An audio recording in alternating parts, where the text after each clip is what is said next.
Good morning. In the Mumon Kong, there's a case of Zhuigan.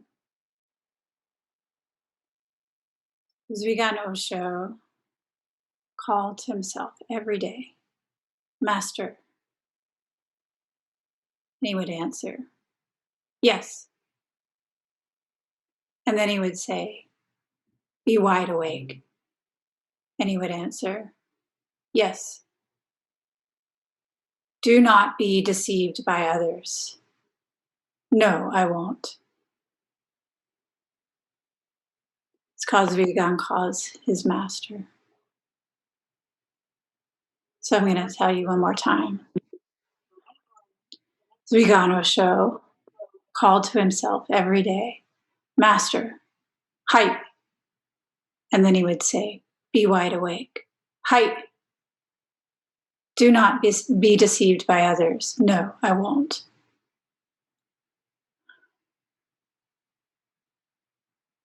What does it mean to be master? I was thinking of this word. I shared a poem with you last week, Walt Whitman's Song of the Open Road, in which it mentions being our own master. It went like this, or it goes like this. From this hour, I ordain myself loosed of limits and imaginary lines, going where I list, my own master, total and absolute, listening to others, considering well what they say, pausing, searching, receiving, contemplating, gently, but with undeniable will, divesting myself of the holds that would hold me, divesting myself of the holds that would hold me. What does it mean to be our own master?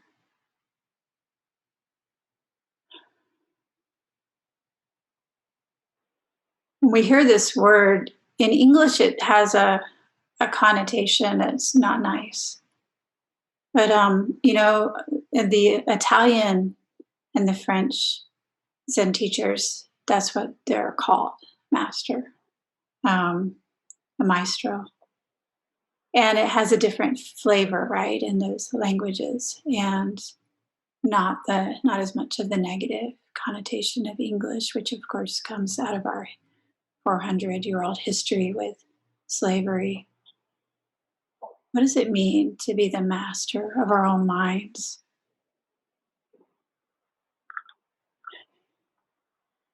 Master, height, be wide awake, height. Do not be deceived by others. No, I won't. To be the master of our own minds. We, at this time, as we enter into the winter, there could be a tendency to become a little bit complacent. What does it mean to be the master of our own minds? Last week, I talked about our limits are only in our minds. And this week, I want to talk about being the master of our own minds.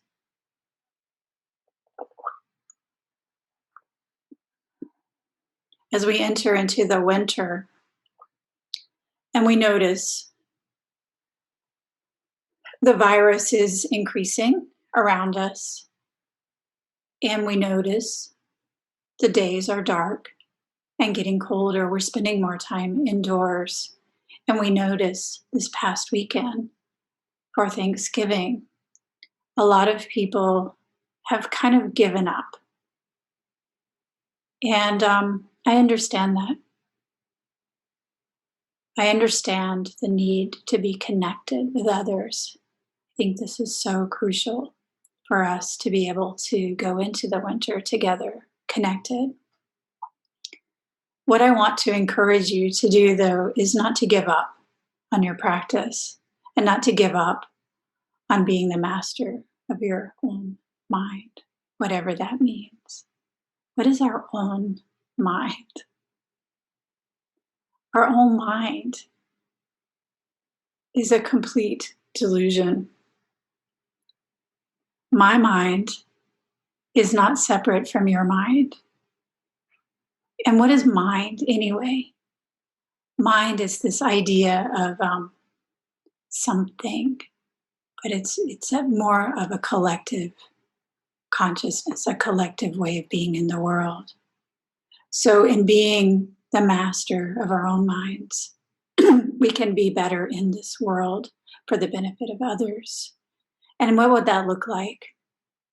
One way that it's coming up is through complacency. So I'll say that first. Complacency is not exactly laziness. It's sort of a, oh man, I'm tired and I just can't deal. So it's kind of a laziness, like a secondary laziness. And it's easy to fall into this becoming complacent, and we can fall into it with our own practice, especially. And how do we do that with our own practice? I think we've all done it. We sit down, we start our meditation practice, and we just kind of drift away. We just sort of, maybe we're tired or we've had a hard week, we have a lot going on. Our body's in place, but we're all over. We're not really putting in the energy. We're going through the motions. And when we do this, we sit there and we just kind of think, we plan out our day, we get our planner, maybe we think about what happened yesterday, or maybe we don't think at all, maybe we just go bleh. We can go through our life like this too, just letting the world happen to us rather than being an active participant in the world. And I would like to encourage us to be an active participant in the world. A few weeks ago, I spoke about shifting not knowing from being something that happens to us to a way that we can be in the world. We can intentionally be not knowing. We can intentionally be master, height, be wide awake. We can intentionally be wide awake. But it takes some intention, some effort, and I would say some support from our community. So as we go into the winter, I would encourage everyone not to become complacent. We have probably a hard time coming. And, we've already done the panic thing. We're done with that. We did that all spring. And then we did the denial thing. We did that all summer. We had a nice time. We all went out into the sunshine. We socially distanced, met with friends. We enjoyed a little bit of freedom. And that's not where we are right now. Where we are is where we are. That's it. There is nothing else except for where we are, and wanting to be somewhere else, no matter how hard we want for that, is not going to make us be somewhere else.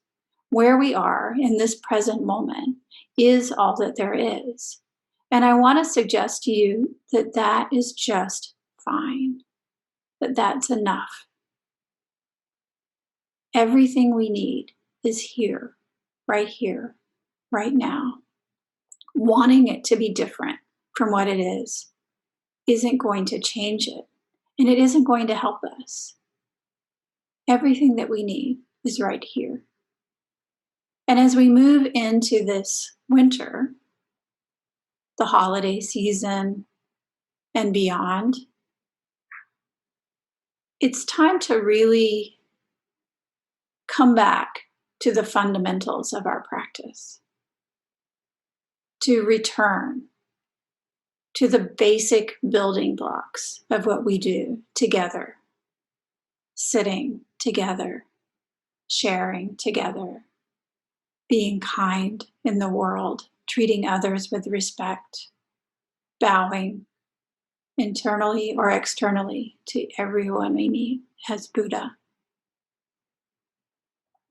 It's that basic framework that will see us through, not some magical, super great, everything is fine day, but just the basics. This is how we are going to move into these next few months. We don't need the extra. Again, the stage of fight and flight, the panic is gone. We did that.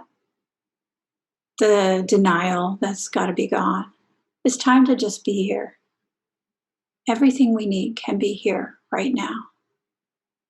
So I would encourage you as we move into this world, don't let the world happen to you. Be an active participant. And that doesn't mean being a superhero. It means just show up. Master, height. Be wide awake, height. Just like that.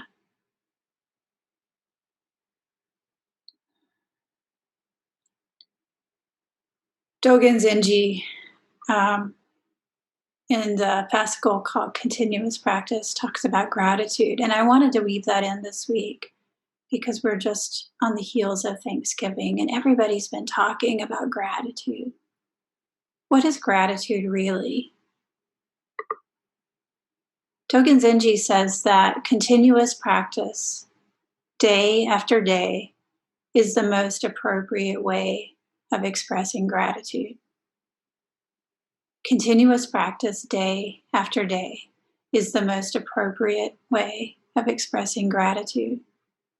This means that you practice continuously without wasting a single day of our lives, without using life, without using it for our own sake.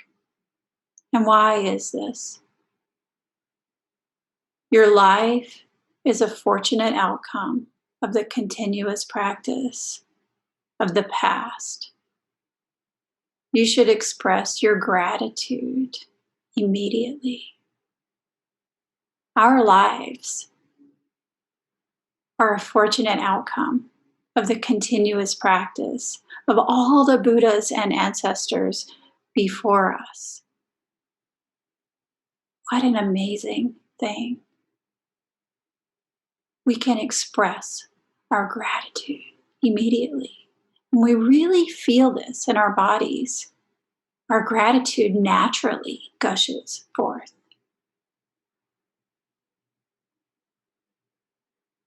We have this practice to rely on during this difficult time because of the continuous practice of all of those who came before us in practice.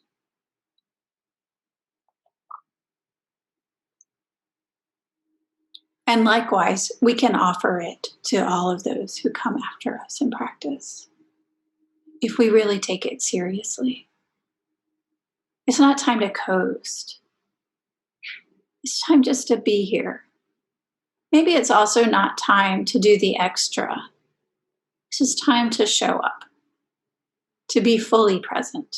Not extra present, not less than extra present, just present. That's enough. This is being the master of our own practice. Show up appropriately. That's it.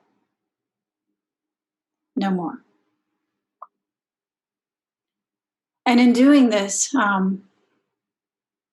just showing up day after day, we stop looking for the Dharma outside of ourselves, outside of our own practice, and start to understand that everything we need is here, that the Dharma is this practice, the Dharma is this community, the Dharma is these teachings, the Dharma is everything that is right here,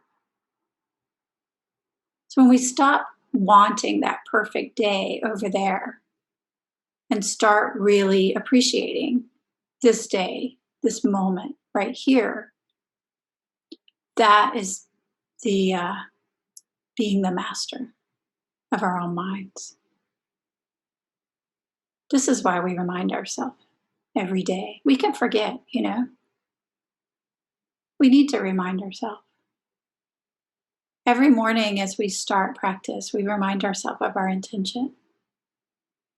And that's kind of like this, honing beacon. We get off a little this way or this way. What is my intention? Come right back to the middle. Oh, that's why I'm doing this. This is how we remind ourselves, by putting ourselves into the structure and following the guidelines from the Buddhas and ancestors of the past, Buddhas and ancestors of the future.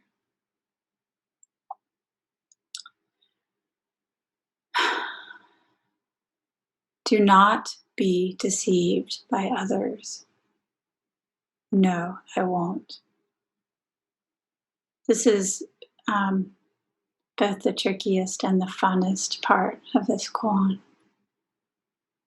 Okay, we know already that there are no others.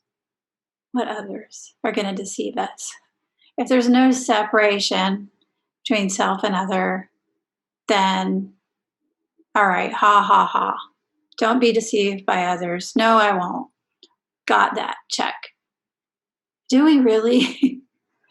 If at any point ever, I'll say ever, maybe, yeah, I'll say ever. If at any point ever, we start to hear a koan and we're like, oh yeah, Zhuigang calls his master. I know that one. Stop yourself. There's always more to understand and to learn. And when we say don't be deceived by others, then this deception is fertile ground. So if others are not separate from ourselves, then it also means don't be deceived by ourselves. So easy to get sucked into that. There's always more. When I used to, at my teacher's temple, when I would clean up the kitchen, there's so much work in the kitchen. I'd cook the meals 3 times a day, and then I would have to clean. Excuse me.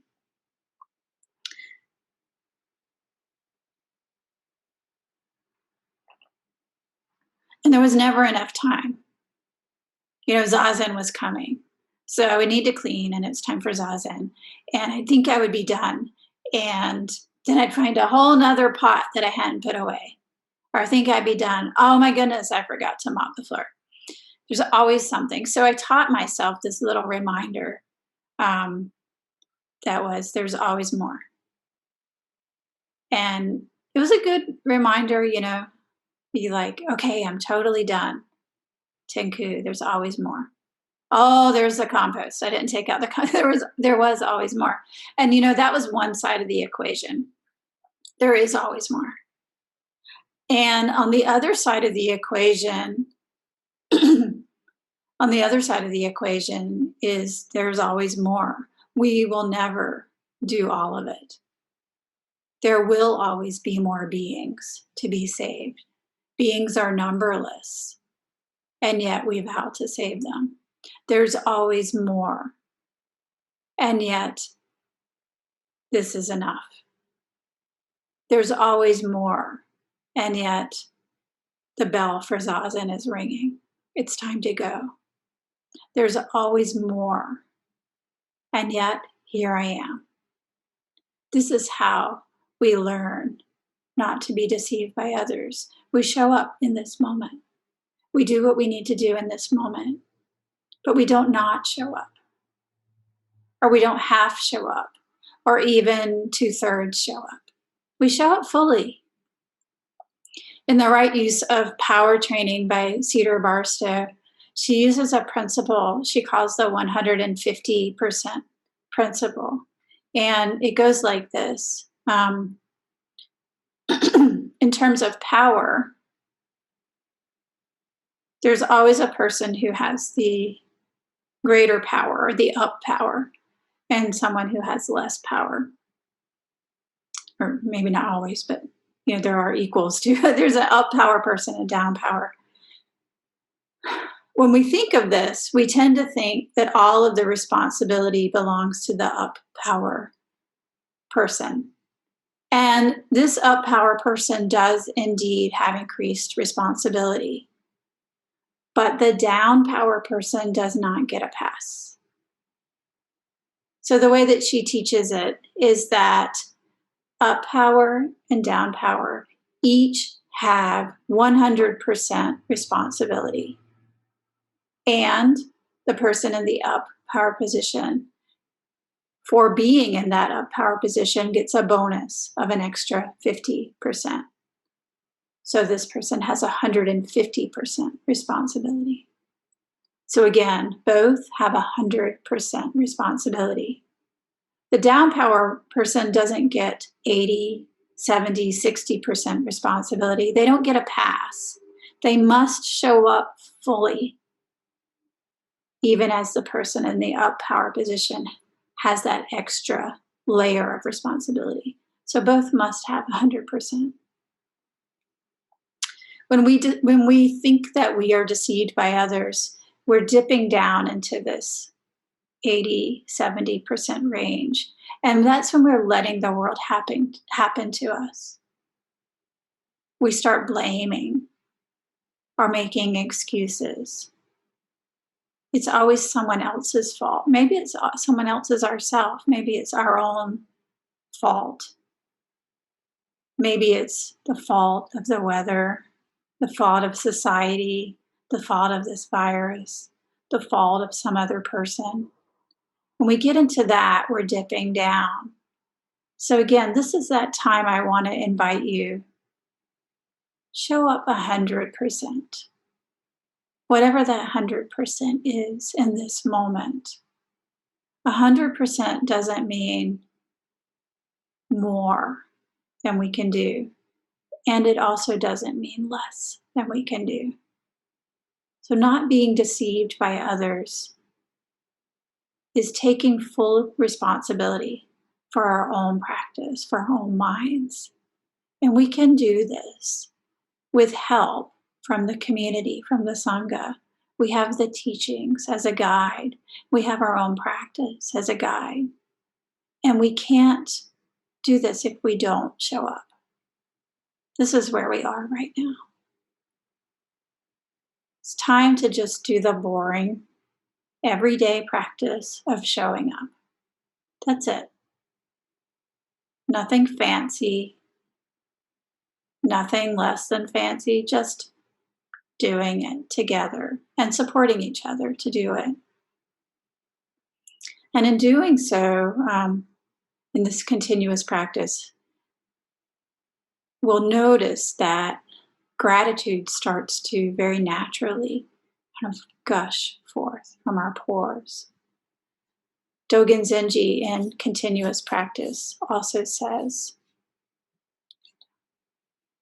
your ability to see Buddhas and hear Dharma right now is the result of compassionate, continuous practice of each Buddha ancestor.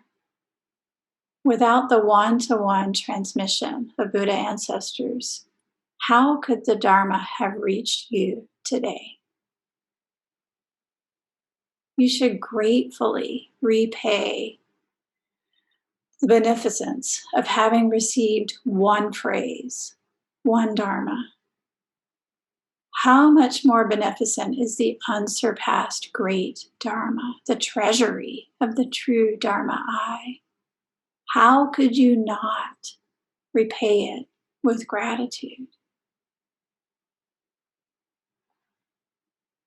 This is true gratitude.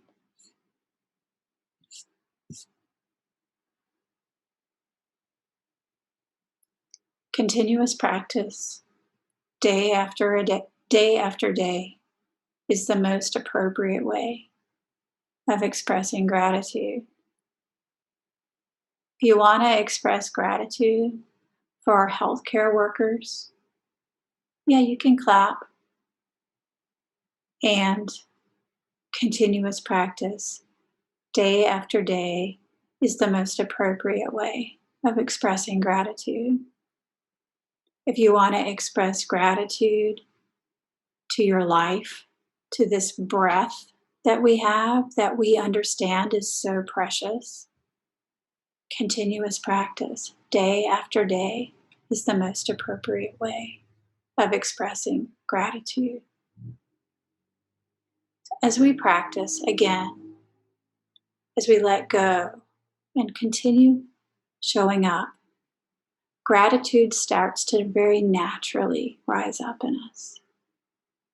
And the way that we can really express this gratitude, we can repay the Buddhas and ancestors for the offering of this beautiful, very pragmatic practice, is our own practice. Deceptively simple, right? Do not be deceived by others. No, I won't.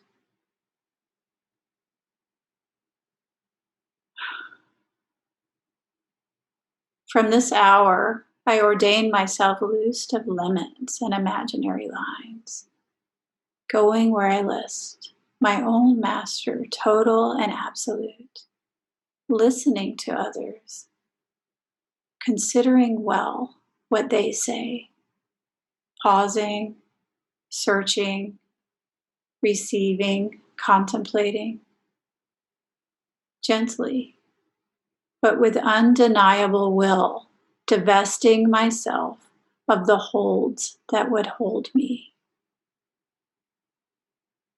I am larger than I thought.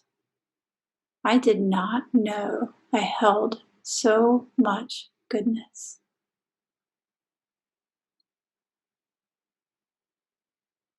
This is gratitude welling up in us.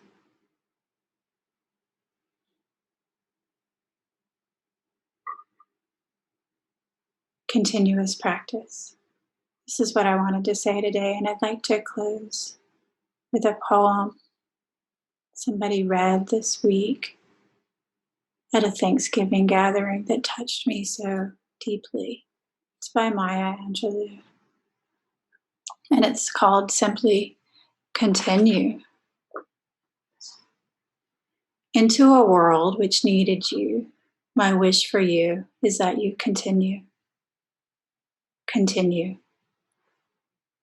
to be who and how you are, to astonish a mean world with your acts of kindness. Continue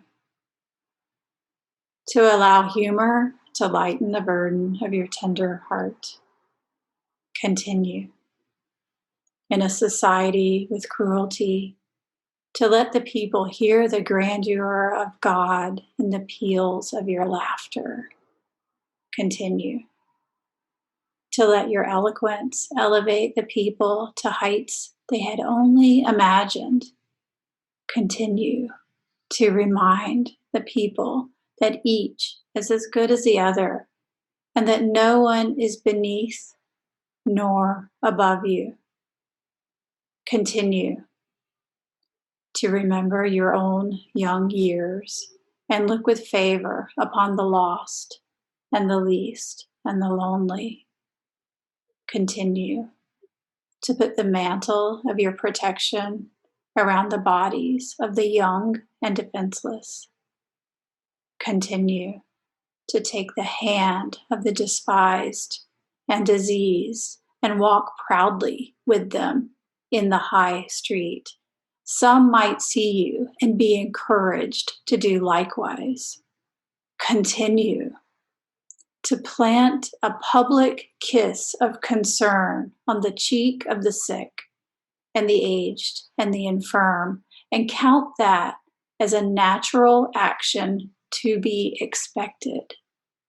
Continue to let gratitude be the pillow upon which you kneel to say your nightly prayer, and let faith be the bridge you build to overcome evil and welcome good.